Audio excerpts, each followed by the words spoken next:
Bien, camarades, si vous voulez bien vous asseoir, nous allons commencer ce vendredi marxiste.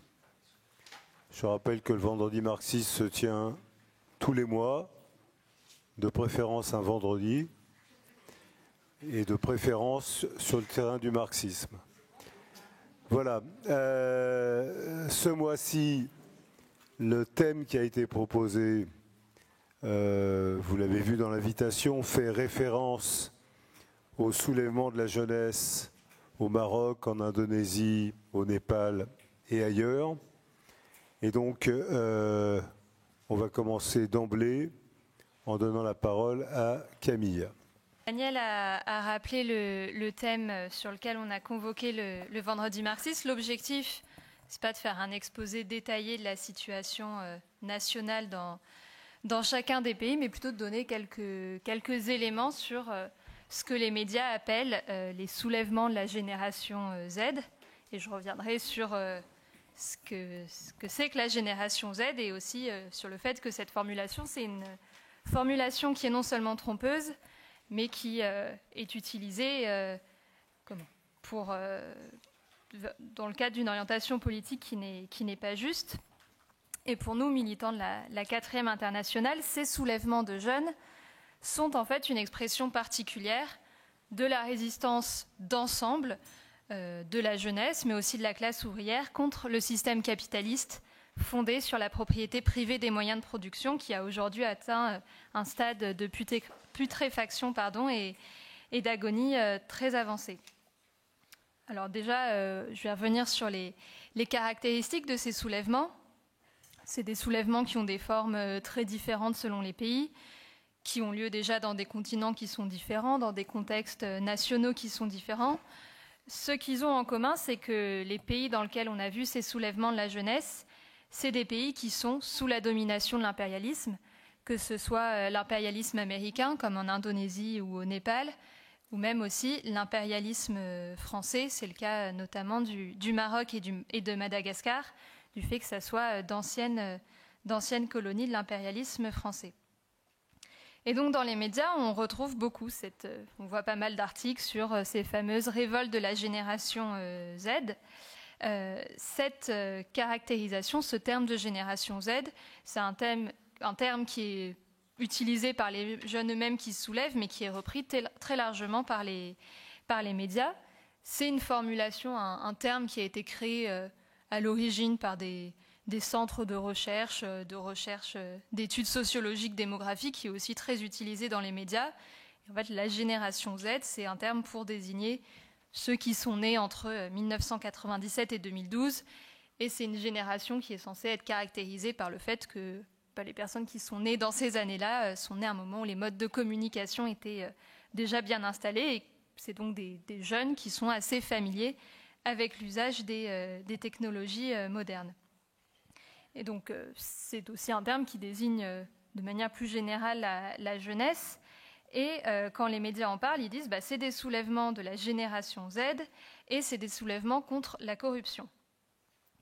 Dire que c'est des soulèvements contre la corruption, c'est assez réducteur parce que si on s'intéresse en fait aux revendications qui sont à l'origine de ces soulèvements, on se rend compte que ça va bien plus loin qu'une simple protestation contre la corruption. Si on prend par exemple l'Indonésie, le soulèvement qui a eu lieu fin août, c'était un soulèvement contre le gouvernement qui est tenu, dont le chef est membre d'un des partis de l'oligarchie indonésienne. Et c'est des soulèvements contre toutes les mesures anti-ouvrières et anti-jeunes prises par ce gouvernement, notamment la fin des repas gratuits pour les écoliers des familles pauvres, puis aussi toutes les attaques contre les logements, contre les services de santé, etc. Alors que dans le même temps, les dépenses militaires augmentent. Au Maroc, les soulèvements, ils ont lieu pour protester contre les mesures prises par le gouvernement en faveur des capitalistes et des multinationales, parce que le gouvernement au Maroc, au prétexte du remboursement de la dette externe, il privatise, ce qui entraîne une dégradation considérable des services publics et notamment des hôpitaux. On parlait il y a quelques semaines dans la Tribune des travailleurs de l'exemple de ces 8 femmes enceintes qui sont mortes dans un hôpital du fait du manque d'équipement et de personnel. Pendant ce temps-là, le gouvernement, il encourage les cliniques privées Et puis pendant ce temps-là, il investit massivement dans la construction de stades pour la Coupe du Monde de 2030 et il augmente là aussi les dépenses militaires en cas d'une guerre avec l'Algérie. Et c'est pour ça que dans les soulèvements de la jeunesse, il y a un des mots d'ordre qu'on retrouve, c'est « nous voulons des hôpitaux, pas des stades ». Et cette question aussi de la dette, c'est aussi un argument qui est utilisé au Népal pour faire des coupes très importantes dans les budgets des services publics, du secteur public. Il faut savoir qu'au Népal, le budget consacré au remboursement de la dette, il est inférieur à celui qui est consacré au développement du pays et de ses infrastructures. Et ce qu'il faut noter de particulier dans le cas du Népal... Ah oui, supérieur, pardon. Ça veut dire que vous suivez. Ce qu'il faut noter dans le cas du Népal, c'est que le gouvernement qui est en place, c'est un gouvernement qui est prétendument communiste. C'est un gouvernement formé par des groupes maoïstes qui sont au pouvoir et qui, au pouvoir, se soumettent à la domination impérialiste et qui donc coupent dans les budgets des services publics.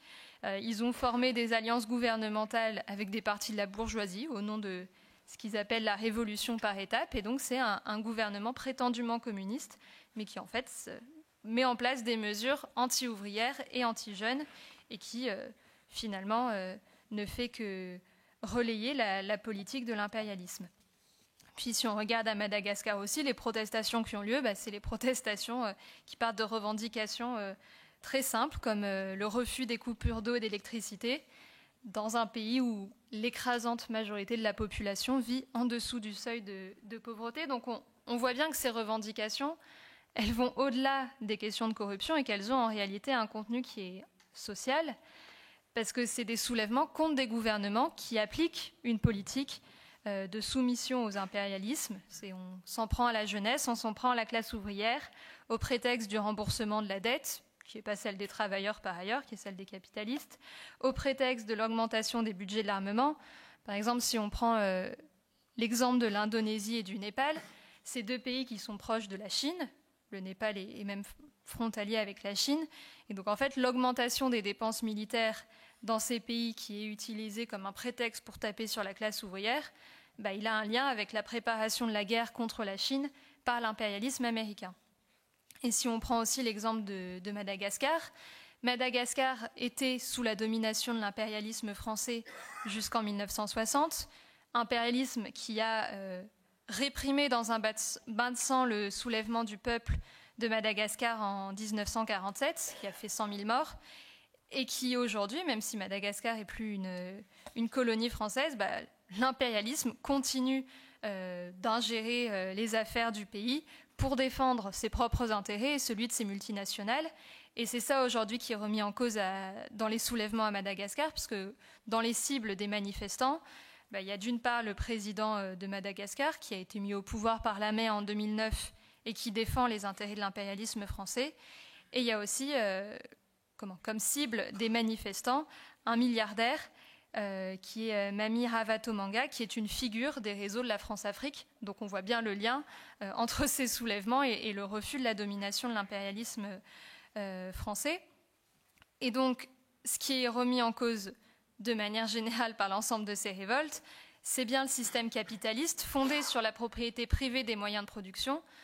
Et c'est ce système qui est mis en cause parce que c'est ce système qui est à la racine du problème et à la racine des conditions de vie de plus en plus désastreuses auxquelles font face la jeunesse et la classe ouvrière de ces pays. La question donc, c'est quelle perspective pour ces mouvements ? Si la racine de ces problèmes, c'est le système capitaliste, ça pose donc la question de renverser ce système et de le substituer à un mode de production au service de la majorité. Et ça pose donc la question de qui peut imposer le renversement de ce système. La jeunesse en tant que telle, ce n'est pas une classe sociale. Être jeune, c'est une étape dans la vie. Et c'est pour ça que pour les marxistes, la force sociale qui est capable de renverser ce système, c'est la classe ouvrière, la classe qui produit les richesses.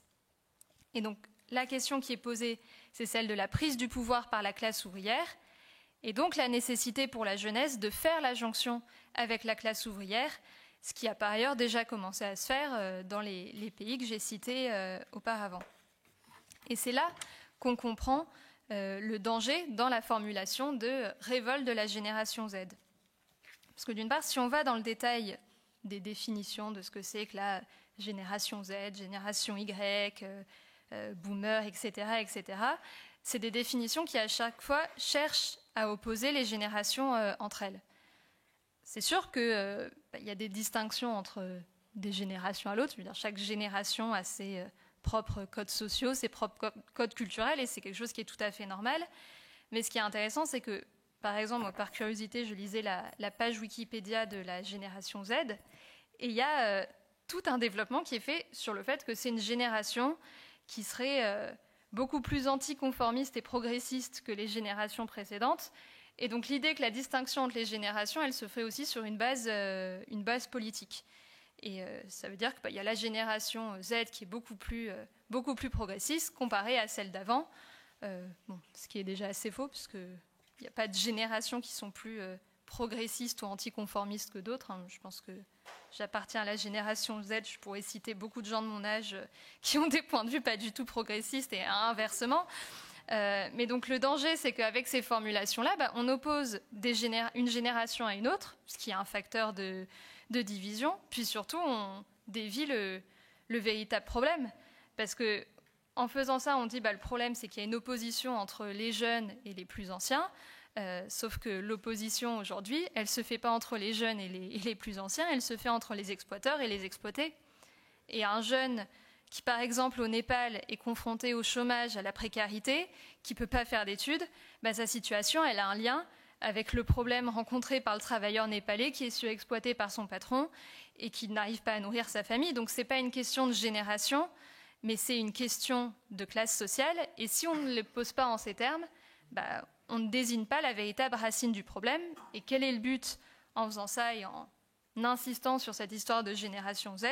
En fait, on empêche la jonction entre la classe ouvrière et la jeunesse, et le but, c'est de protéger la propriété privée des moyens de production qu'il ne faudrait absolument pas remettre en cause. La question qui peut se poser, c'est du coup, mais pourquoi est-ce que c'est la jeunesse en particulier qui se soulève dans ces pays? C'est pas parce qu'en soi, la jeunesse, enfin la génération Z, puisque c'est comme ça qu'on l'appelle, serait plus anticonformiste ou plus progressiste que les autres, mais c'est parce que la jeunesse qui est privée d'emploi, qui est privée d'études, qui se paupérise, elle n'a plus aucune perspective d'avenir dans le cadre du système capitaliste en décomposition. Et c'est sûr que pour un jeune, la question, elle se pose de manière plus immédiate, parce que quand on a 18 ans et qu'on est censé avoir la vie devant soi, par rapport à un travailleur qui a 50 ans et qui a déjà un stade plus avancé dans sa vie, la privation de notre avenir et la privation de nos conditions d'existence, c'est des questions qui se posent avec beaucoup plus de force pour un jeune qui essaye de se projeter vers l'avenir. Et c'est pour ça qu'on observe particulièrement des révoltes dans la jeunesse, mais c'est des révoltes qui ne sont pas propres aux jeunes, parce que leurs revendications sont en réalité très liées à celles de la classe ouvrière dans son ensemble, et parfois même c'est les mêmes revendications qui reviennent, parce que quand il y a eu les premiers soulèvements des jeunes au Maroc, quelques semaines avant, il y avait dans d'autres provinces du Maroc des soulèvements aussi pour la défense des hôpitaux. Et le danger aussi, c'est que si on oppose classe ouvrière et jeunesse, ça veut dire qu'on laisse la place à d'autres forces sociales pour régler la question. On laisse la place à d'autres forces sociales que la classe ouvrière. Et par exemple, ce qui se passe aujourd'hui à Madagascar, c'est que ça laisse la place à l'armée. Parce qu'il y a eu à Madagascar une révolte qui était très, très puissante, en particulier par les jeunes, qui a en partie été rejointe par la classe ouvrière. Mais ce qui s'est passé, c'est que le 11 octobre, les officiers et leurs unités se sont mutinés, ont précipité le départ du président. Et donc c'est l'armée comme force sociale qui reprend la main. Or on sait très bien que l'armée, elle a pour intérêt la préservation de l'État bourgeois, elle a la préservation du système capitaliste, et donc elle ne va absolument pas répondre aux aspirations de la jeunesse. Et ces questions, elles sont donc essentielles, et c'est nécessaire d'avoir une analyse marxiste de la situation, parce que ça permet de comprendre que ce n'est pas seulement une question de génération, mais bien une question de classe sociale. Et c'est une question qui est aujourd'hui posée au Népal, en Indonésie, etc., particulièrement parce qu'il y a ces soulèvements de jeunes en cours, mais c'est par ailleurs une question qui se pose dans le monde entier, et dans chaque pays. La question de l'unité de la classe ouvrière et de la jeunesse, elle se pose en France. Mais ce qui est important aussi, c'est que puisque nous sommes en France, il nous revient de dire que concernant ces soulèvements en cours, nous, notre point de vue comme militants trotskistes, c'est qu'on a une responsabilité vis-à-vis de notre propre impérialisme. Parce que donc, dans les soulèvements au Maroc et à Madagascar dont j'ai parlé, c'est des soulèvements qui remettent en cause la domination de l'impérialisme français. Et donc nous, comme militants en France, notre responsabilité, elle est de réaffirmer que oui, c'est au peuple malgache et à lui seul de décider de son sort. C'est à lui de décider de chasser les multinationales françaises, américaines ou autres s'il le décide. Et nous, on affirme que toute organisation qui se réclame des travailleurs en France, elle doit s'opposer à toute intervention militaire, toute ingérence de Macron et de son gouvernement. Et la meilleure aide que nous, on peut apporter comme militants internationalistes au soulèvement des peuples au Maroc et à Madagascar, c'est le combat contre notre propre gouvernement qui pille à l'extérieur ces pays et qui, lui-même à l'intérieur, contre la jeunesse et la classe ouvrière française, s'en prend à leurs droits. Et donc, quand on défend nos intérêts aujourd'hui en France, c'est aussi...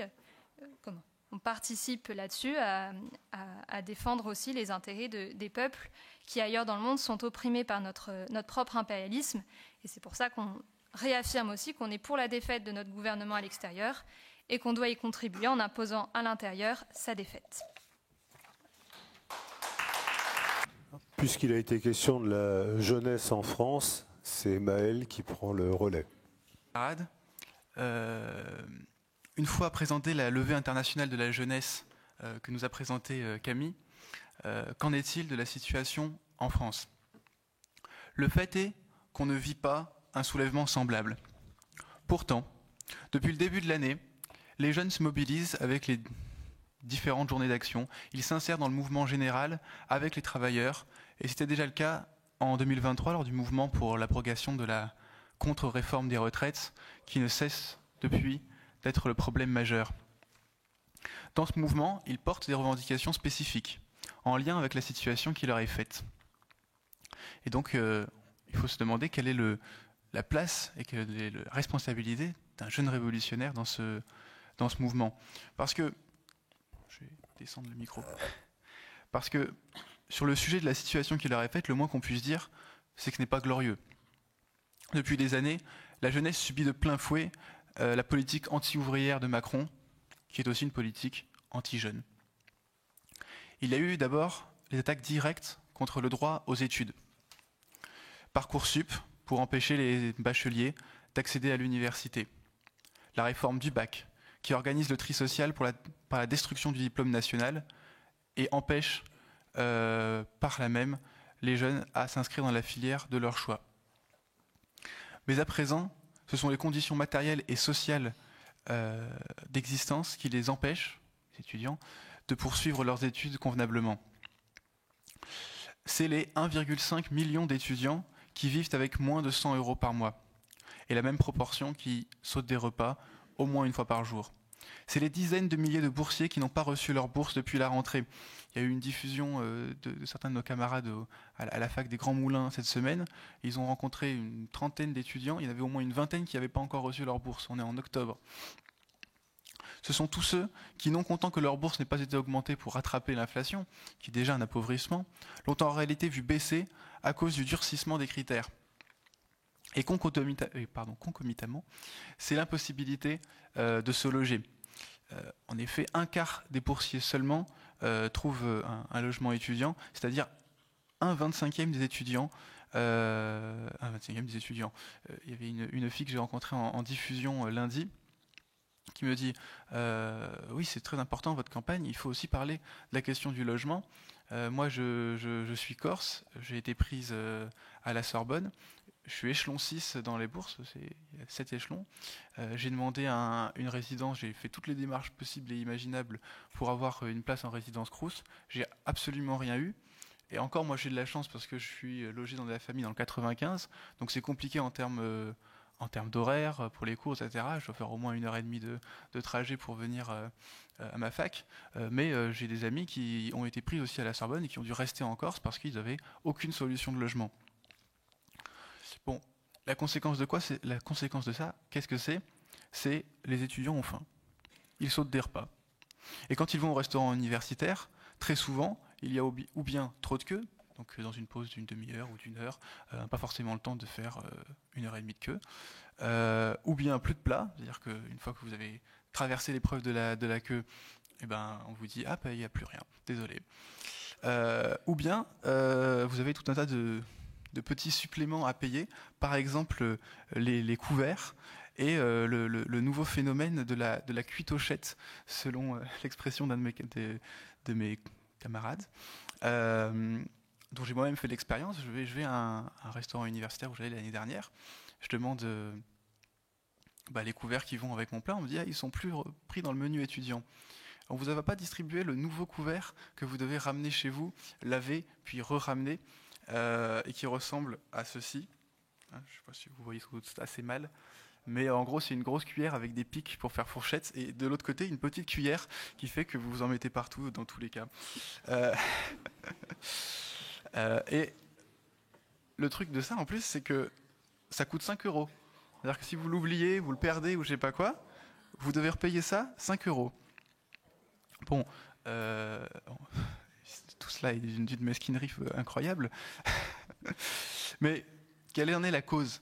La cause, c'est la politique du gouvernement, qui a décidé d'accorder 413 milliards d'euros de loi de programmation militaire, qui fournit 300 milliards d'euros par an d'aides aux capitalistes, ce qui a pour effet de devoir faire des économies de bout de chandelle jusque sur l'assiette, les plats des étudiants.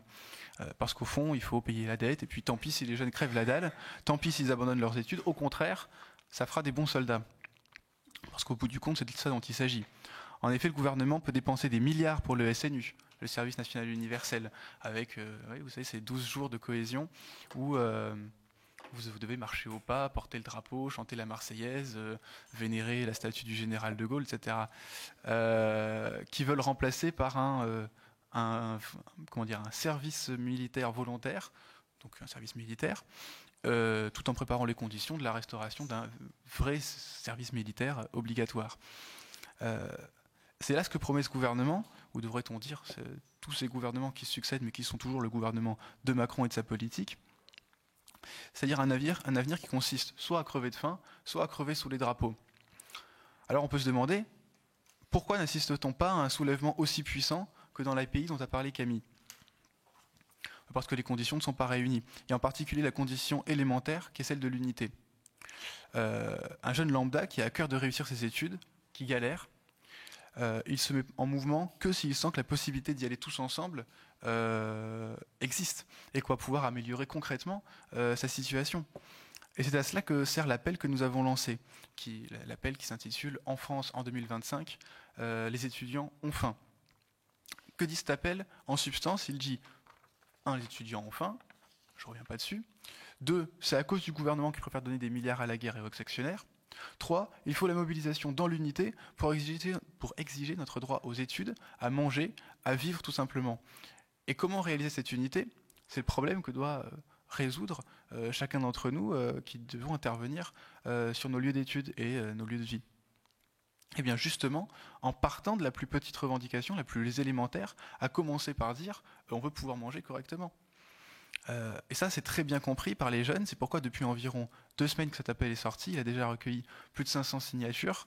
Et de plus, il est une base pour le regroupement sur toute une série de revendications locales. Ainsi, à Amiens, une bagarre s'est engagée pour le rétablissement du dispositif sans repas gratuit. C'était à l'année, vous aviez le droit à 100 repas distribués gratuitement. Ce dispositif a été supprimé par la région. Et donc, ils ont fait une pétition qui a déjà recueilli 600 signatures. À Lille, ils en sont à 139, en plus des centaines de signatures pour le repas à 1 € pour tous. À Paris, donc, face à cela, on a lancé une pétition qui vient de sortir, exigeant des repas en nombre suffisant, des queues moins longues et l'annulation de la tarification des couverts. À la première diffusion de cette pétition, accolée donc à l'appel national en France, les étudiants ont faim, donc à Paris-Cité, des étudiants de première année de licence l'ont fait signer à tous leurs camarades de TD avant de le rendre à nos camarades. Et ça, c'est un phénomène qui a lieu un peu partout. Et tous ces groupes, formés sur la base de l'appel Les étudiants ont faim, ou qui se sont joints à la campagne, enverront leur délégation à la rencontre nationale du 29 novembre.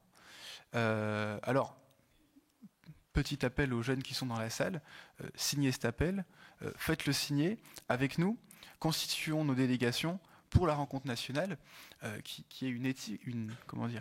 est un point d'étape pour la mobilisation plus générale de la jeunesse comme contribution au combat pour cette mobilisation, pour la jonction avec les travailleurs indispensables dont a parlé Camille, qui doit à terme balayer ce gouvernement et sa politique. Et bien sûr, rejoignez le Parti révolutionnaire de la 4e internationale qui porte cette politique et ce combat. Merci.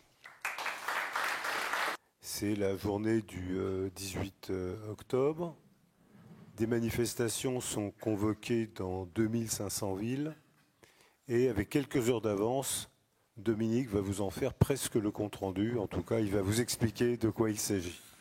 Oui, demain, effectivement, d'après ce que la presse américaine publie aujourd'hui, ce sont des millions qui vont répondre à l'appel de toute une série de coalitions et d'organisations qui, pour beaucoup, n'ont pas de lien avec le mouvement ouvrier, même si l'immense majorité des millions qui seront demain dans la rue sont des travailleurs et des jeunes.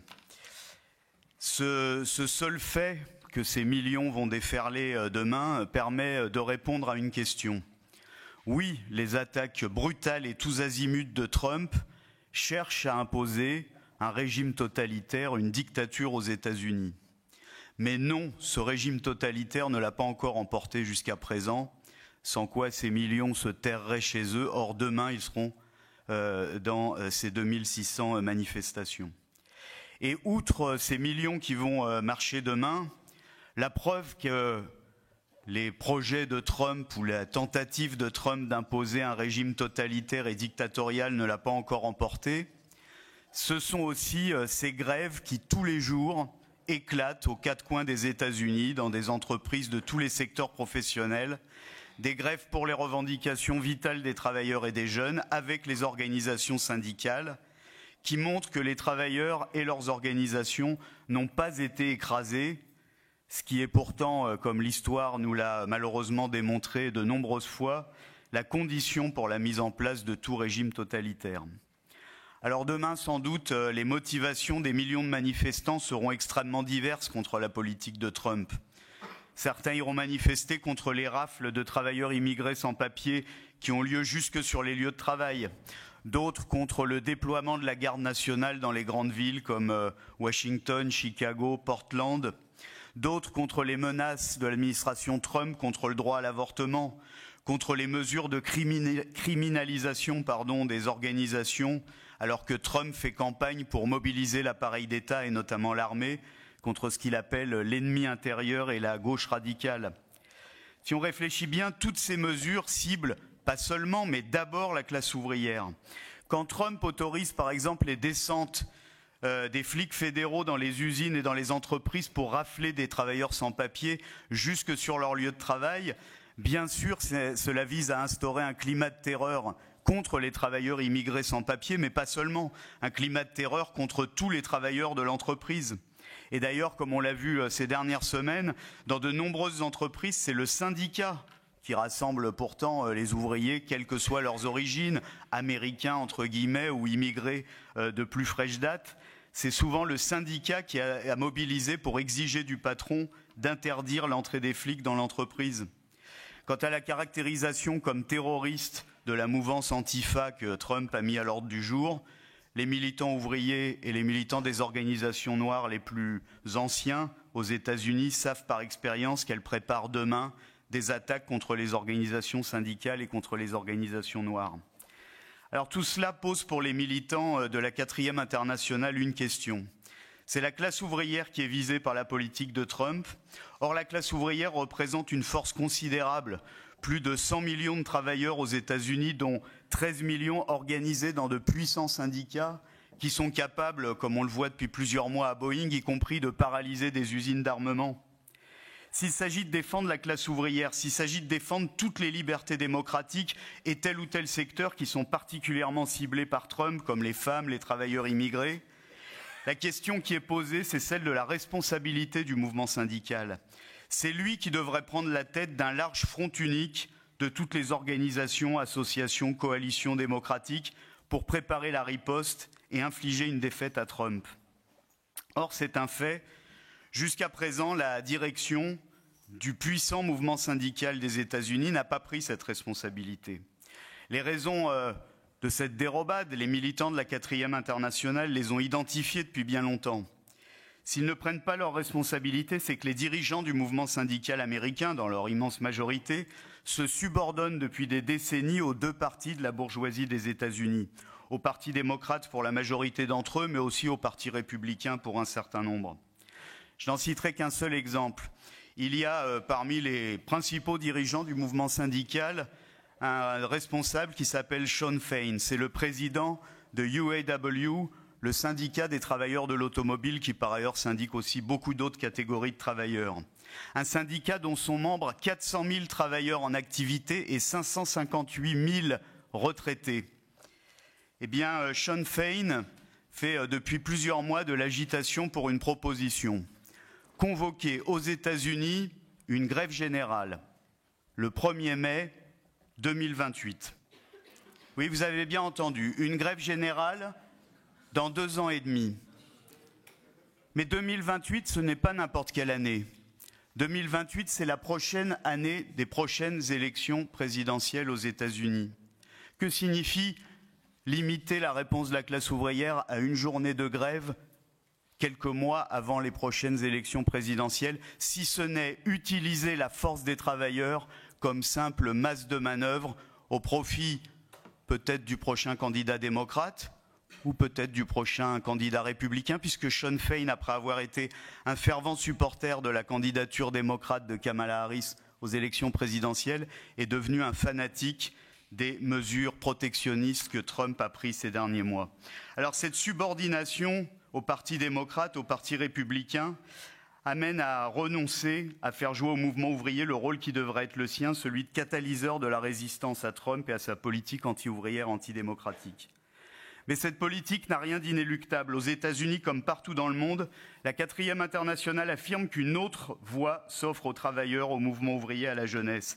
La voie de l'unité des travailleurs avec leurs organisations, entraînant derrière elles la jeunesse et tous les opprimés pour se dresser contre Trump et ses projets totalitaires au service de Wall Street et de ses préparatifs de guerre contre la Chine. Mais pour cela, les militants de la 4e internationale aux États-Unis posent la question centrale que le mouvement syndical doit rompre avec les partis de Wall Street, avec le Parti démocrate et le Parti républicain, pour pouvoir enfin prendre ses responsabilités. Telles sont les questions politiques qui seront posées dans les manifestations de demain et sur lesquelles le prochain numéro de la Tribune des Travailleurs, avec ses correspondants aux États-Unis, reviendra. Camarades, avant d'ouvrir la discussion et de donner la parole à la salle, je crois qu'il est difficile d'aborder les sujets qui ont été évoqués ici sans les relier à d'autres éléments de l'actualité. Je voudrais en évoquer 2. Le premier, c'est le prétendu accord de paix sur Gaza, dont le nom officiel est accord de paix Trump, ce qui donne déjà une idée, je dirais, de son contenu. Cet accord est évidemment une infamie, puisque c'est un accord qui prévoit que la population palestinienne de Gaza sera placée sous le contrôle d'un organe de transition présidé par Donald Trump. On ne voit pas bien pourquoi le peuple palestinien devrait vivre sous l'égide de Trump. C'est un accord qui nie toute forme de droit du peuple palestinien à la souveraineté, à la nation. Par ailleurs, c'est un accord imposé, et imposé sur la base du véritable génocide qui frappe le peuple palestinien depuis maintenant plus de 2 ans.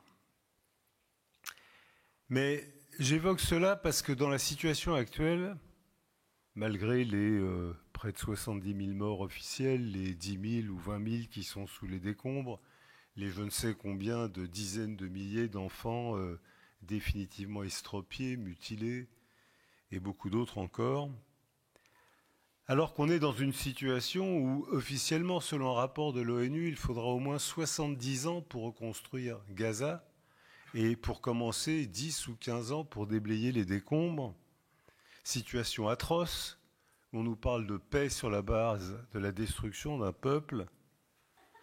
Je veux dire, moi, le sentiment, l'émotion, moi, qui m'a saisi, quand j'ai vu la rapidité avec laquelle 500 000 Palestiniens ont repris le chemin du nord de Gaza. Rappelez-vous, il y a encore quelques semaines, quelques mois, l'impérialisme disait, et les sionistes, le nord de Gaza doit être définitivement vidé de toute population. Peut-être qu'on les laissera survivre dans le sud de la bande de Gaza, et encore, ce n'était pas sûr, mais le nord, c'est terminé. Et à peine l'armée israélienne a-t-elle été contrainte de cesser de bombarder, à peine a-t-elle été amenée à se retirer de quelques kilomètres, que 500 000 Palestiniens ont repris la route du Nord, sachant qu'ils allaient retrouver des ruines, n'ayant aucune illusion sur ce qu'ils allaient retrouver. Mais ils ont repris la route du Nord comme depuis 1947, chaque fois qu'ils en ont la possibilité, ils reprennent le chemin qui est celui du retour. Vous savez, c'est la revendication du peuple palestinien depuis la Nakba de 1947, le retour, le droit au retour. Et en l'occurrence, ils n'ont pas attendu qu'on leur accorde le droit, ils l'ont pris. Et moi, j'ai été frappé, sans doute, vous l'avez vu aussi sur les images des télévisions, lorsque, malgré tout le désastre, malgré le caractère injuste de cette prétendue paix qui leur est imposée, mais les jeunes Palestiniens en particulier ont dansé de joie du fait que les bombardements s'arrêtaient. Et vous avez sans doute vu, comme moi, que beaucoup brandissaient des grandes clés en bois. Et ces clés, elles ont une grande signification. Qu'en 1947-48, un très grand nombre de Palestiniens ont été chassés de chez eux, chassés de leur maison, chassés de leur ville, de leur village. Ils ont quasiment tous pris la clé de la maison. Ils ont fermé la maison à clé parce qu'ils ont dit on reviendra. Depuis cette date, ça fait donc bientôt 80 ans, 3, parfois 4, parfois 5 générations de Palestiniens dans les camps de réfugiés, au Liban, en Syrie, en Jordanie, en Cisjordanie, en Égypte. Parfois 3, 4, 5 générations vivent dans des conditions extrêmement précaires, mais la clé est accrochée à l'entrée de l'endroit où ils vivent. La clé parce que c'est la conviction qu'ils reviendront. Et c'est ce mouvement auquel on a assisté dans les derniers jours, dans les dernières semaines, et ce mouvement, il porte un nom. Aussi bizarre que cela puisse peut-être vous paraître, c'est la puissance de la révolution palestinienne. C'est la puissance de la révolution palestinienne qui, malgré les massacres de 1947-48, malgré Septembre Noir, malgré les massacres de Sabra et Shatila, malgré l'expulsion des familles aujourd'hui de Gaza, hier de Cisjordanie, malgré toute cette désolation qui frappe le peuple palestinien depuis près de 40 ans, la permanence d'une révolution, le droit au retour, le droit de reconquérir leurs terres, le droit de la souveraineté sur la terre palestinienne, c'est la puissance de la révolution. Et nous qui sommes des révolutionnaires, nous devons reconnaître dans ce mouvement de la révolution palestinienne sans doute un des plus grands mouvements révolutionnaires que l'humanité ait connu dans les 80 dernières années. Alors certes, avec après, on peut toujours discuter la politique du Hamas que nous ne partageons pas, on peut discuter ceux qui ont signé 2 États que nous ne partageons pas. nous sommes-nous partisans d'une seule Palestine laïque et démocratique sur tout le territoire historique de la Palestine où puissent vivre à égalité toutes les composantes. Mais au-delà de cela, le mouvement de ces 500 000 Palestiniens qui remontent au nord pour retrouver même pas leur maison, les décombres de leur maison, mais c'est leur décombre. Alors ça, c'est une première remarque que je voulais faire, qui me semble avoir un rapport avec la situation. Et la deuxième remarque, elle est sur le fait que on vit une époque de grands mensonges, et je pense que Camille l'a bien démontré à propos de cette prétendue génération Z et cette prétention à diviser le monde entre la génération A, B, C, je ne sais pas quoi. Non, il y a une lutte de classe. Et il y a les oppresseurs d'un côté et les opprimés de l'autre, les exploiteurs d'un côté et les exploités de l'autre, quel que soit leur âge. Mais on vit une époque de mensonges à tous les niveaux. Et je voudrais faire le parallèle avec ce qui se passe en ce moment dans notre pays. Vous avez entendu, comme moi, il y a quelques jours, cette espèce de... Vous avez vu à la télé cette espèce de farce où le monde entier était suspendu aux lèvres du Premier ministre Lecornu. Allait-il dire ou pas suspension Au miracle, il avait dit suspension et le monde était bouleversé. Bien. Il a suffi de 2-3 jours pour qu'on voit la réalité de cette suspension. La réalité, la presse le dit ce matin, toute la presse, elle dit il n'y aura aucune suspension. Jamais. Puisque la promesse de suspension, pour pouvoir être appliquée, suppose d'être incluse. Donc, j'hésite, hein. Incluse. Merci. Donc, des fois, on doute.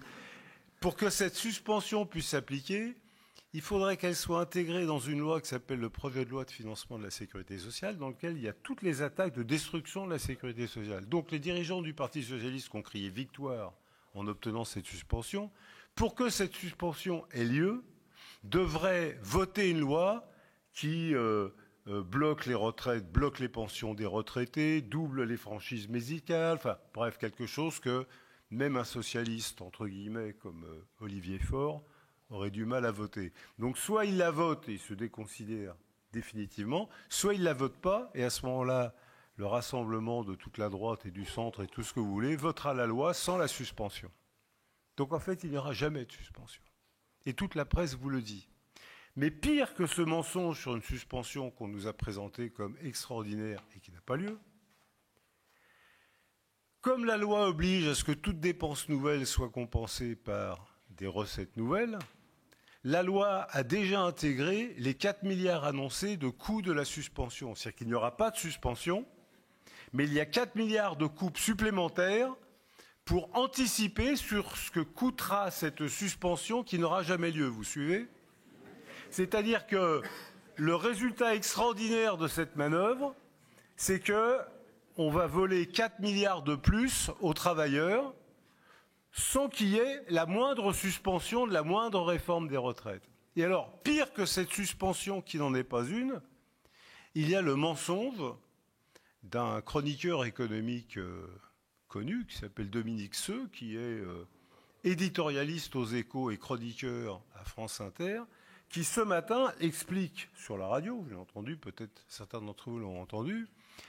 Le problème, c'est que ça ne va pas coûter seulement 4 milliards, mais si on compte tout ce que va coûter cette suspension jusqu'en 2035, ça va coûter 13 milliards.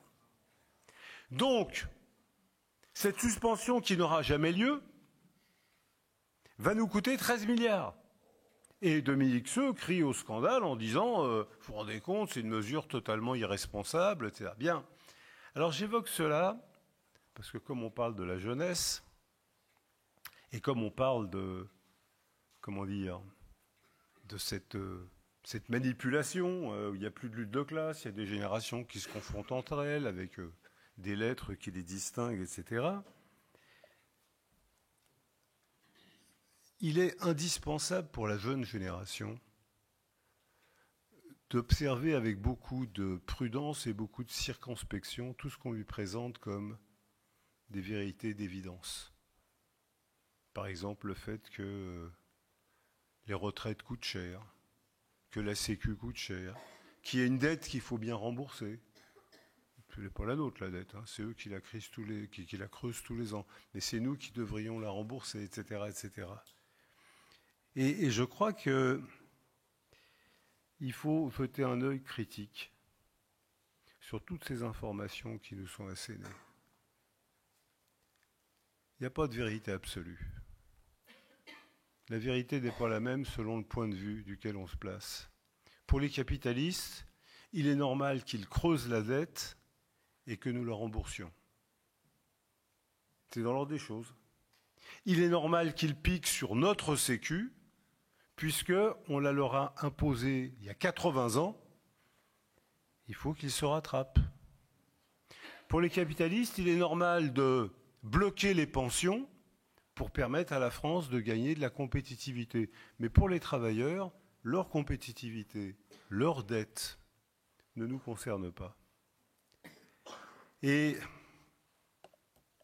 je vous rappellerai cette formule qu'un grand révolutionnaire qui s'appelait Léon Trotsky avait utilisée en discutant avec des jeunes juste après la révolution russe, où les jeunes étaient enthousiastes par la révolution, et à juste titre. Ils accueillaient Trotsky, qui était un personnage extrêmement respecté.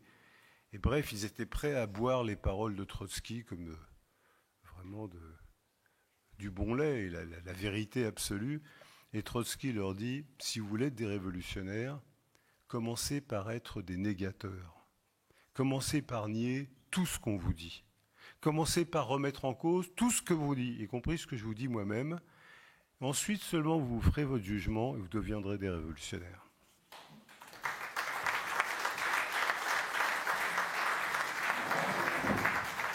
Alors, la tradition dans ces vendredis marxistes, c'est que la parole est donnée à la salle après les introductions. Et la tradition dans les vendredis marxistes, c'est qu'il faut toujours attendre une pénible minute ou 2 ou 3 avant que les premiers intervenants se décident. Et après, à la fin, on ne peut plus finir parce qu'il y a trop d'intervenants. Donc ne perdons pas de temps. Est-ce que des camarades souhaitent réagir à ce qui a été dit ou poser des questions ou peu importe, prendre la parole? Bonjour. Je voudrais savoir votre opinion sur le prix Nobel de la paix de Venezuela et surtout sur le pays, le Venezuela, s'il vous plaît. Bonsoir à tous. Alors, il y avait une autre actualité aussi qui est parvenue entre-temps. C'est l'arrestation du président Nicolas Sarkozy, qui a été condamné à faire de la prison ferme. Et il y a beaucoup de personnes qui attendaient cette décision avec impatience par rapport à tout ce qu'il a fait. Et il y a aussi des gens qui ont été déçus par rapport à cette décision, qu'ils auraient peut-être avoir plus. Tu as parlé de Dominique Seux, et moi j'ai entendu, alors je ne sais plus sur quelle chaîne de télé, un autre expert dans les finances qui remettait en cause les 300 milliards qu'on donnait aux entreprises, en disant qu'on confondait les choses, que dans ces 300 milliards, il y avait effectivement de l'argent qui était donné par l'État au patron, mais qu'il y avait aussi, et que c'était une grosse proportion, des prêts. Et que ces prêts, il fallait les rembourser. Et donc qu'on parlait de 300 milliards, mais que c'était n'importe quoi. Donc voilà, c'est un aspect technique que j'aimerais bien qu'on éclaircisse. Merci. Mais qu'est-ce qu'on pense de la lauréate du prix Nobel de la paix cette année? Il suffit de l'écouter, hein. Elle a reçu son prix, elle a commencé par remercier Donald Trump, qui visiblement est un de ses modèles, et d'ailleurs à juste titre, puisque cette grande bourgeoise issue de fille d'un homme d'affaires vénézuélien était par ailleurs une des principales, représentantes de l'opposition au régime de Chavez et Maduro. En 2002, elle était partie prenante du première tentative de coup d'État contre Chavez. Ensuite, quelques années plus tard, elle a également participé à toutes les tentatives de déstabilisation. Elle a fait des déclarations publiques appelant à une intervention militaire des États-Unis contre son propre pays. Elle est depuis il y a quelques années signataire d'un appel de personnalités toutes plus réactionnaires les unes que les autres en Amérique latine, initié par le parti fasciste espagnol Vox, et elle a récemment signé un accord de coopération entre son parti et le Likoud, c'est-à-dire le parti de Netanyahou. Mais ce n'est pas un hasard si cette fiefée réactionnaire a reçu le prix Nobel de la paix. Ce n'est pas un hasard parce que dans sa marche à la préparation de la guerre qu'exige le capital financier des États-Unis contre la Chine, Trump a besoin, disons, de régler un certain nombre de problèmes en marge, et en particulier de mettre de l'ordre dans son arrière-cour traditionnel qui est l'Amérique latine. C'est pourquoi il y a quelques semaines, Trump a envoyé une armada avec 4500 Marines croisés au large des côtes du Venezuela. C'est pourquoi il a déclaré mercredi dernier qu'il avait donné le feu vert à la CIA pour des opérations spéciales au Venezuela. Alors ça, on sait ce que ça veut dire la préparation d'un coup d'État. Et c'est pourquoi il a dit mercredi dernier qu'il était favorable, si c'était nécessaire, à des bombardements américains au Venezuela. Ça ne veut pas dire nécessairement qu'il y aura des bombardements, mais c'est un moyen de faire pression sur le régime vénézuélien, qui est à la fois un régime qui a pris un certain nombre de mesures s'opposant à l'impérialisme, mais en même temps qui n'est pas un régime de la classe ouvrière, qui est un régime représentant une partie de la bourgeoisie nationale vénézuélienne. Mais Trump, aujourd'hui, a besoin de régler ce problème, de mettre de l'ordre dans son arrière-cour latino-américaine. C'est pour ça, d'ailleurs, qu'il vient de proposer de donner 20 milliards à l'Argentine, à condition que le peuple argentin vote pour Milei aux élections du 26 octobre. Il a besoin de régler ces problèmes à sa façon pour pouvoir se concentrer sur ce qui est l'essentiel pour l'impérialisme américain, la préparation de son offensive contre la Chine.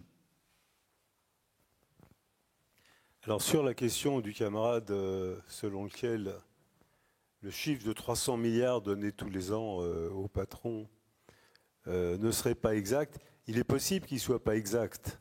C'est-à-dire qu'il est possible qu'il soit sous-estimé. Ça, c'est possible. Pour le reste, écoutez, il faut être gonflé pour dire ça. D'abord, il y a un bidule qui s'appelle le CICE, le crédit, je ne sais plus quoi, investi. Voilà, bien. Qui, au titre de l'aide à l'investissement, déverse des dizaines de milliards tous les ans au patron. Ensuite, il y a les exonérations de cotisations sociales, c'est-à-dire l'argent volé sur notre sécurité sociale, dont les patrons sont dispensés. Je crois que cette année, c'était de l'ordre de 70 milliards d'euros, quelque chose comme ça. Il y a les exonérations fiscales, tous les impôts dont les patrons sont exonérés. Il y a toutes sortes d'autres, d'autres avantages. Quant aux prêts, le problème des prêts, c'est encore faut-il qu'ils soient remboursés. Et les fameux prêts garantis par l'État qui ont été accordés en 2020, vous vous rappelez, au moment du Covid, qui avaient cette particularité d'avoir été votés à l'unanimité à l'Assemblée nationale. Tous les députés d'extrême droite, de droite, du centre, les socialistes, les communistes, les insoumis, ont tous voté sans exception qu'il fallait accorder aux capitalistes des prêts garantis par l'État. À l'époque, vous pouvez vous reporter au numéro de la Tribune des travailleurs de l'époque, on avait dénoncé ça comme un prétexte saisi par l'État pour financer les capitalistes. Oui, mais ce n'était qu'un prêt, nous a-t-on dit. 5 ans après, une bonne partie du prêt n'est pas remboursée. C'est dans les chiffres publics de la nation. Et dans le déficit qu'on nous présente, il y a le non-remboursement de ces prêts. Donc je crois plutôt que les 300 milliards sont en dessous de la réalité. Alors après, les gens peuvent raconter naturellement ce qu'ils veulent. Alors, quant à la question sur qu'est-ce qu'on pense de l'arrestation de Sarkozy, moi je pense que ce qui n'est pas juste, c'est qu'il n'y ait que Sarkozy. Parce qu'il est quand même probable que dans cette 5e République, qui est un régime de coup d'État et de coup de force depuis l'origine, il n'y a pas que Sarkozy qui ait enfreint leur légalité républicaine. C'est toute l'histoire de la 5e République, c'est l'histoire de coups tordus. Je rappelle que en 1963, le principal opposant marocain qui s'appelait Ahmed Ben Barka a été enlevé en plein Paris, au carrefour de Saint-Germain, en sortant de la brasserie Lippe. On ne l'a jamais retrouvé. Tout le monde sait que ce sont des hommes de main de De Gaulle qui l'ont enlevé et liquidé. C'est une notoriété publique. Personne n'a jamais été poursuivi. Hein. Personne. On pourrait évoquer un peu plus tard les histoires bizarres de Giscard d'Estaing avec les diamants de Bokassa. On pourrait évoquer cet événement tragique du suicide du ministre Robert Boulin dans 20 cm d'eau dans une forêt de la région parisienne. Et indépendamment de ses idées politiques, moi je salue le courage et l'acharnement de la fille de Robert Boulin qui fait tout pour établir la vérité sur l'assassinat de son père par le gouvernement de l'époque. Hein, mais bien. Il y a eu à l'époque de Mitterrand, comment s'appelait oui, il y a eu les histoires avec Bérégovoy, il y a eu le bateau qu'ils ont fait sauter. Voilà, le Rainbow Warrior. C'est le propre de la Ve République de recourir à tous les coups les plus tordus. Bien, Sarkozy a fait comme ses prédécesseurs. Il l'a fait à une échelle un peu plus grande parce qu'il se prenait pour plus fort et plus intelligent que tout le monde. Le problème, c'est qu'à un moment donné, il s'est emmêlé les pinceaux et qu'il a joué le mauvais cheval, c'est-à-dire Kadhafi, qui allait tomber. Donc à ce moment-là, tout est sorti. Mais il n'était pas prévu que ça sorte. Le fait qu'ils avaient passé un accord pour blanchir le numéro 2 du régime libyen qui avait directement supervisé l'explosion de l'avion du TA, ça ne devait pas sortir. Bien, donc je dirais, c'est le propre de la Ve République, ça ne nous surprend pas. Un concours de circonstances a fait que Sarkozy a été extrêmement mis en cause publiquement, et à un certain stade, pour la classe capitaliste, il était nécessaire de charger Sarkozy pour sauver les institutions. Vous savez que la Tribune des Travailleurs est un très bon journal, mais si jamais vous ne le lisez pas de la première ligne à la dernière, ce qui peut arriver, sans quoi vous avez tort, mais c'est votre droit. Par contre, il y a quelques semaines, nous avons publié de larges extraits des attendus du jugement de Sarkozy. Il faut les lire, c'est les attendus de la justice. Et dedans, alors, je crois que c'est une femme, la juge, qui a écrit ça. Hein, non, ou, je ne sais plus. Enfin bon, bref. Elle écrit il était indispensable elle n'utilise pas cette formule, mais de charger au maximum Sarkozy, parce que sinon, la population aurait pu croire que c'était toute la Ve République qui finalement était marquée par ses affaires sordides, ses coups tordus, ses assassinats dans l'ombre. Donc, pour sauver la Ve République, il fallait dire Sarkozy est le chien galeux. Donc c'est sûr qu'après, ils s'en sont donnés à cœur joie. Alors, honnêtement, qu'est-ce qu'on en pense? Rien. Rien. Ils règlent leurs affaires entre eux. On ne nous a pas demandé notre avis pour savoir ce que Sarkozy devait faire ou pas. On ne va pas nous demander notre avis sur ce qu'il faut en faire maintenant. Revenons sur le sujet de Gaza. Je veux savoir, c'est quoi votre point de vue par rapport à Hamas, par rapport à ses croyances, sa relation avec Hezbollah? Et après le cessez-feu, est-ce que vous considérez le mouvement de 7 octobre est un bon choix stratégique, surtout après toutes les conséquences qu'on a vues? Une autre question par rapport à la Tunisie. Si vous êtes au courant, il y a une révolution qui se passe à Gabès en ce moment, au sud de la Tunisie. Qu'est-ce que vous pensez de cette révolution qui se passe en ce moment à cause de la pollution qui était causée par le groupe chimique, sachant que plusieurs familles gagnent sa vie de là-bas? Et c'est quoi les solutions qu'on peut faire? En toute modestie, parce que par exemple, je n'étais pas au courant de ce soulèvement de la population à Gabès par rapport à cette multinationale. Et d'ailleurs, si tu peux nous transmettre des informations pour la Tribune des Travailleurs, évidemment, on en rendra compte avec plaisir. Maintenant, c'est évidemment pas la première fois qu'en Tunisie, ces dernières années, il y a de telles explosions sociales dans toute une série de régions. Et ça, on est obligé de le mettre en rapport avec les conséquences de la non-résolution des problèmes qui ont été posés par la révolution tunisienne en 2011.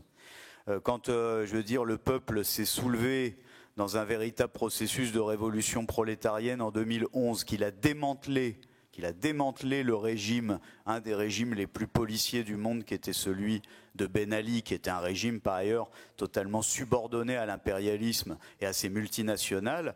Le peuple, les travailleurs en particulier, qui étaient au cœur du soulèvement, si je me souviens bien, se levaient pour de l'eau, du pain.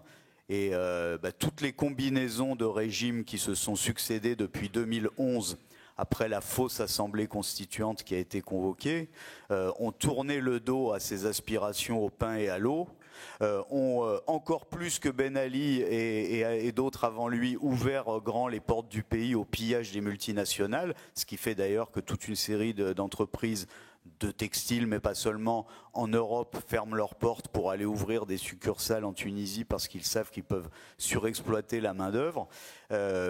Ces questions-là, il faudra bien y apporter des réponses. Et les réponses en Tunisie, comme dans beaucoup de pays dominés par l'impérialisme, on a parlé tout à l'heure, Camille a parlé de Madagascar, qui est un pays très très riche, mais qui est pillé par les multinationales, notamment françaises, américaines et d'autres. À un moment donné, nous, la 4e internationale, nous affirmons que c'est le droit des peuples dans les pays opprimés, de la Tunisie à Madagascar, de reprendre le contrôle, de rétablir leur souveraineté sur leurs richesses naturelles, d'expulser les multinationales qui pillent le pays et qui, en pillant le pays, empêchent la population à Gabès comme ailleurs d'avoir accès à l'électricité, à l'eau courante, à un véritable travail avec un salaire, à un logement, etc. Autre volet de la question posée par le camarade, veut dire la chose suivante. D'abord, l'histoire du peuple palestinien et la tragédie du peuple palestinien ne commence pas le 7 octobre. L'histoire commence au moins en 1947, peut-être même en 1917 au moment de la déclaration Balfour. Et par conséquent, le long cheminement qui a conduit à refuser au peuple palestinien le droit à la nation, le long cheminement qui a conduit à expulser le peuple palestinien de sa terre, va chercher bien avant les événements des 3 dernières années. Par conséquent, on ne peut pas porter de jugement en soi sur le 7 octobre 2023. On ne peut pas porter jugement en soi en le coupant de tout le contexte et de tout ce qui a précédé. Le Hamas est une formation politique qui poursuit des objectifs politiques qui n'ont rien à voir avec ceux que poursuit notre organisation, la 4e internationale. Puisque le projet du Hamas est un État confessionnel et par ailleurs qui n'exclut pas, jusqu'à un certain point, la reconnaissance d'un État confessionnel musulman palestinien à côté d'un État confessionnel juif sioniste. Ce n'est pas notre position. Nous sommes un mouvement laïque, nous sommes pour l'égalité des droits, et c'est la raison pour laquelle nous sommes partisans d'une seule Palestine laïque et démocratique sur tout le territoire historique de la Palestine, dans laquelle toutes les populations puissent vivre à égalité de droits et dans le respect de leur culture, de leur religion ou de leur non-religion, de leurs origines, etc. C'est donc des projets politiques qui n'ont strictement rien à voir. Par conséquent, je ne vois pas comment je pourrais même répondre à la question quel jugement avons-nous sur l'efficacité ou pas de ce qui s'est passé le 7 octobre. Le 7 octobre est évidemment une tragédie pour les familles des 1200 personnes israéliennes qui ont péri ce jour-là. Mais cette tragédie ne peut pas être séparée de la tragédie du peuple palestinien en général. Elle ne peut pas être aujourd'hui surtout séparée des 70-80 000 morts du génocide qui s'en est suivi. Par conséquent, ce n'est pas sur ce terrain que nous allons nous situer. Nous disons simplement la chose suivante. Aussi longtemps que le peuple palestinien se verra refuser de vivre libre sur sa terre, il y aura d'autres tragédies. Je ne dis pas ça parce que nous les souhaitons, nous ne les souhaitons pas, bien au contraire. Et c'est précisément pourquoi il ne faut pas accepter les fausses solutions sur deux États qui ont préparé la situation actuelle. Parce qu'il n'y aura jamais deux États, parce que la logique du sionisme, c'est qu'il n'y a pas d'autre place sur le territoire de la Palestine qu'un État théocratique exclusivement juif et donc interdisant à toutes les autres populations de vivre à égalité. J'arrive pas, moi, à faire le diagnostic vraiment de la situation. Pourquoi tout s'est... Comment dire tout s'est essoufflé là, en quelques semaines, alors qu'il y avait un mouvement massif qui commençait à jaillir. Et j'aimerais bien avoir quelques éléments pour comprendre ce qui s'est passé. Je pense qu'il faut être prudent avant de dire que le mouvement s'est essoufflé. Les choses sont plus complexes. Tu as raison de dire qu'il y a eu un mouvement important qui s'est exprimé sous une forme un peu confuse, partielle, le 10 septembre, qui s'est exprimé avec plus de puissance et de netteté le 18 septembre, à l'appel des confédérations syndicales. Ensuite, il y a eu un appel un peu bizarre le 2 octobre qui avait un peu baissé. Et puis d'un seul coup, ça s'est arrêté. Pourquoi ça s'est arrêté ? Parce que les dirigeants qui avaient appelé aux manifestations précédentes ont dit faut attendre de voir ce qui va se passer à l'Assemblée, c'est très important, vont-ils suspendre, pas suspendre, etc. Et je dirais sans jeu de mots, les dirigeants syndicaux se sont suspendus aux lèvres de Lecornu et au fait qu'il allait dire le mot suspension. Bien, c'est une arnaque en chaîne. Et donc, quand vous regardez toutes les déclarations des dirigeants syndicaux, elles ont une chose en commun, surtout ne rien faire. On peut dire des choses, mais ne rien faire. Et il y a même pire. Les manifestations de septembre ont été appelées par une intersyndicale dans laquelle il y avait 8 organisations syndicales. L'une de ces organisations, qui s'appelle la CFDT, est celle-là même que Lecornu a citée dans son discours à l'Assemblée il y a 3 jours. Moi, j'ai jamais vu ça. Alors honnêtement, un Premier ministre qui dit « je vais vous vendre ma politique », mais je me suis fait copain avec un syndicat qui s'appelle la CFDT, qui est d'accord avec moi. Et qui n'est pas d'accord sur n'importe quoi. Qui est d'accord avec moi pour détruire vos régimes de retraite à vous les travailleurs. Puisqu'il a eu cette phrase, vous savez, nos régimes de retraite sont fondés sur la répartition. La répartition, pour ceux qui ne sont pas familiers de ça, notamment les jeunes qui ne sont pas encore retraités, mais j'espère pour vous que vous aurez une retraite. La répartition, ça veut dire que les actifs cotisent pour la retraite de ceux qui sont partis. Et puis les générations tournant, voilà. Ce système a un avantage pour les travailleurs, c'est que c'est la solidarité entre eux. Il a un inconvénient pour les capitalistes, c'est que ça ne leur rapporte rien. Donc, depuis toujours, tous les gouvernements successifs en France disent, pas en France, oui, en France, disent il faut en finir avec la répartition. Il faut un système de capitalisation, et là c'est pas pareil, parce que vous mettez de l'argent de côté, vous le mettez par exemple auprès d'un fonds de pension qui va prélever un peu d'argent, par définition, et puis vous toucherez à la fin de votre carrière ce qui restera. Pour peu qu'il y ait un krach boursier ou un problème de ce type-là, il ne vous reste plus rien. Donc depuis toujours, les capitalistes disent il faut qu'on puisse mettre la main là-dessus. Et Lecornu dit, je me suis mis d'accord avec la CFDT, on va faire une grande table ronde sur retraite et travail, et nous pourrons débattre de tous les sujets, c'est-à-dire ou bien la retraite par capitalisation, ou bien la retraite par points. Mais la retraite par points, c'est une variante de la retraite par capitalisation. Il a juste oublié de dire qu'on pourrait discuter de la répartition, lui il l'a déjà liquidé. Je pense d'ailleurs que il a été plus loin même qu'il ne l'aurait voulu lui-même en dévoilant son affaire. Et il dit, je me suis mis d'accord avec la CFDT là-dessus. Qu'ont fait les dirigeants de Force ouvrière et de la CGT qui jusque-là étaient dans une intersyndicale avec la CFDT ?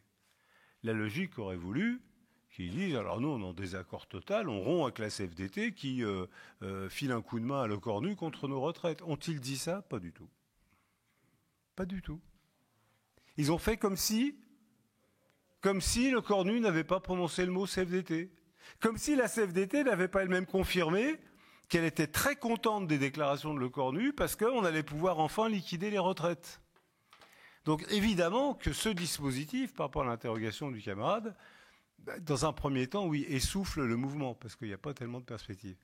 Mais enfin, en 2023, on nous avait dit aussi que tout était terminé, que c'était une défaite de la classe ouvrière, qu'on s'en sortirait jamais. Et puis finalement, en 2024, quand il y a eu l'élection, ça s'est traduit sur le plan électoral, ce qu'il y avait eu sur le plan de la lutte de classe un an avant. Et c'est pour ça que Macron était dans cette difficulté. Et puis aujourd'hui, on nous dit le gouvernement a chuté sur la question des retraites. Donc ce qui était une question apparemment réglée, sur laquelle les travailleurs avaient perdu, reste la question centrale de la situation. Donc moi, je crois au contraire que certes, les dirigeants n'ouvrent aucune perspective, ça c'est vrai. Mais enfin, je crois que l'état d'esprit de la classe ouvrière dans ce pays n'est pas de se laisser faire sans réagir. Et que donc, d'une manière ou d'une autre, ce mouvement qui peut-être en apparence semble essoufflé, va ressurgir et dans les plus brefs délais. En tout cas, nous, militants révolutionnaires, nous faisons tout pour l'aider à surgir, c'est-à-dire pour aider partout, à partir de la moindre revendication, aider à réaliser l'unité des travailleurs avec leurs syndicats en bas, parce qu'en bas, les travailleurs et les syndicats sont unis, c'est en haut où c'est le bazar. En bas, d'agir, d'aller chercher les revendications et de construire par en bas le mouvement d'ensemble qui va balayer cette politique. Je terminerai par une remarque. Vous savez, des fois, la politique, ça peut sembler très très compliqué. Moi, j'ai entendu un type que je ne connaissais pas à la radio et j'ai trouvé qu'il avait un talent pour simplifier les choses. C'est un monsieur qui s'appelle Boujna, c'est pas l'humoriste, hein, je ne sais pas s'il est de sa famille ou pas. Mais la particularité de ce monsieur Boujna, c'est qu'il est le PDG d'Euronext. Alors Euronext, c'est une entreprise qui contrôle la bourse de Paris et 7 autres bourses européennes. Et ce que je ne savais pas, quand vous gérez des bourses comme celle-là, ça rapporte énormément d'argent. Ça rapporte même tellement d'argent que Euronext vient d'entrer dans le CAC 40, c'est-à-dire l'une des 40 entreprises les plus riches de France. Le simple fait de gérer les bourses des capitalistes vous dégage plein de pognon comme ça, et donc c'est l'entreprise les plus cotées. Et ce monsieur, Boujna, était donc interrogé sur France Inter, je crois, samedi dernier. Vous pouvez le retrouver, j'imagine, en podcast, samedi matin, je crois, ou vendredi matin. Il l'interrogeait comme un spécialiste. Alors, c'était juste avant que le Cornu fasse ses annonces. Ils disent, bon, vous qui êtes un spécialiste de ces questions, expliquez-nous, il va bien falloir trouver des milliards. Alors, qu'est-ce que vous pensez de l'idée de trouver 1 milliard ici, 3 milliards là? Enfin, il reprenait le plan de Le Cornu. Et le gars dit, écoutez, ça n'a aucun intérêt. Mais quand même, vous connaissez les marchés financiers. Il dit, oui, je vais vous dire ce qui intéresse les marchés financiers. C'est pas de gratter 1 milliard ici, 2 milliards là. Les marchés financiers, dit-il, s'intéressent aux grosses affaires. Et il explique de la manière suivante. Il dit, prenez l'ensemble des dépenses publiques en France, 1700 milliards. La moitié de ces dépenses publiques, 850 milliards, c'est les dépenses sociales. Et il dit, la moitié de cette moitié, 470 milliards, c'est les retraites. Alors, ce qui intéresse les marchés financiers, oui, les 470 milliards des retraites. Gratter 1 milliard ici, 2 milliards là, ça ne nous intéresse pas. Mais les 470 milliards, c'est-à-dire quoi? Le fait que nous avons, nous, tous les ans, dans ce pays, 470 milliards qui sont versés aux retraités comme le produit de la solidarité ouvrière. Et le Boujna en question dit, alors là où il y a un enjeu, c'est si on arrive à casser ce système dans lequel ne pénètre pas le capital, et si on peut faire rentrer dedans le capital financier pour en faire une source de profit, alors ça, oui, nous, ça nous intéresse. Bien, il va à l'essentiel. Alors après, on vous dit, les retraites sont en déficit, c'est très grave, les générations qui ne peuvent pas remplacer, il y a moins d'enfants. Mais tout ça, c'est du baratin. C'est du baratin. Il faut rendre grâce à ce monsieur Boujna, que je ne connais pas, mais qui parle clair et qui dit non, le problème c'est qu'il y a 470 milliards d'euros par an qui nous échappent. On ne peut pas faire valoriser notre capital. Vous savez ce qu'est le problème des capitalistes aujourd'hui? C'est qu'ils ont trop d'argent. Ils le disent, ils ont trop d'argent, ils ont des montagnes de capitaux qu'ils n'arrivent pas à valoriser. Là, il y a une possibilité, un champ de valorisation de 470 milliards, et à cause de ces emmerdeurs d'ouvriers français et de leurs syndicats, on n'arrive pas à casser ce système. Mais moi, je trouve formidable la simplicité avec laquelle il dit ça. Honnêtement, vous pouvez le retrouver sur les podcasts de France Inter. Je peux même vous les prêter, je les fais décrypter. Bon, là, on comprend ce qu'elle en veut. C'est une guerre de classe. C'est pas le fait que nos retraites coûtent trop cher. C'est qu'elles échappent à la possibilité de faire du profit. Par conséquent, avant de savoir si le mouvement s'essouffle ou pas, on va voir comment, dans les prochaines semaines, dans les prochains mois, les travailleurs, coûte que coûte, vont reprendre le chemin de l'action pour défendre leur régime de retraite contre leur spéculation, leur sécurité sociale contre leur volonté de privatiser la Sécu, leur service public contre leur volonté de détruire le service public. C'est un enjeu de lutte de classe. Et ce n'est pas un problème qu'il n'y a pas assez d'argent, c'est le problème que pour les capitalistes, il y a trop de conquêtes ouvrières, il y a trop de conquêtes sociales, il y a trop de services publics. Mais pour les travailleurs, il n'y en a jamais assez. Donc évidemment, il y a des points de vue divergents, contradictoires. Et dans ces points de vue contradictoires, la 4e internationale ne cherche pas à chevaucher les points de vue contradictoires, à combiner l'eau et le feu. Nous disions clairement, nous sommes du côté de la classe ouvrière dans sa lutte de classe, du côté de la défense intransigeante de ses conquêtes, de ses droits, de ses garanties, comme nous sommes du côté intransigeant du droit des peuples à disposer d'eux-mêmes, du droit à leur libération, à leur émancipation, contre l'impérialisme et le capitalisme. Et si ça vous intéresse, eh bien, vous pourrez sûrement prendre contact avec des camarades qui vous inviteront à poursuivre cette discussion dans les prochaines semaines, par exemple dans des groupes d'études révolutionnaires de la 4e internationale. N'hésitez pas, c'est fait pour poursuivre la discussion entre nous. Salut à tous et bonne soirée.